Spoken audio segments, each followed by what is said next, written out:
Elle était l'une des figures marquantes du Parti travailliste, connue pour son franc-parler. Angela Rayner a dû démissionner de ses fonctions de vice-première ministre et de ministre du Logement. Celle, qui était aussi numéro 2 de son parti, a reconnu avoir sous-payé un impôt lors de l'achat d'une résidence secondaire.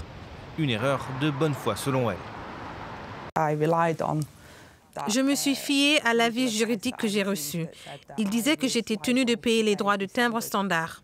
Par la suite, après la diffusion des reportages dans les médias, j'ai demandé l'avis d'un expert sur toutes mes affaires afin de m'assurer que tout était en ordre. Et cet expert m'a dit que l'avis que j'avais reçu était inexact. Conséquence de cette démission, un remaniement du gouvernement par Keir Starmer. David Lammy reprend le poste de vice-premier ministre. Lui-même est remplacé par Yvette Cooper au ministère des Affaires étrangères, laissant ainsi celui de l'Intérieur à Shabana Mahmood. Pour certains observateurs britanniques, avec ce remaniement, Keir Starmer reconnaît que les résultats sont insatisfaisants après un an passé au pouvoir.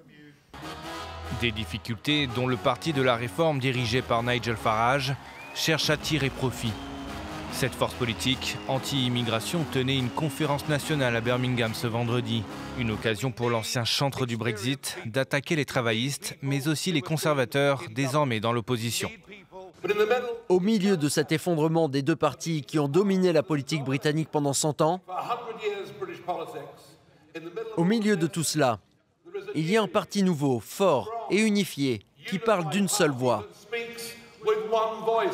Si les prochaines législatives ne sont que dans 4 ans, Nigel Farage mise sur un scrutin anticipé. Son parti est en tête des intentions de vote dans les sondages et l'écart se creuse avec les travaillistes.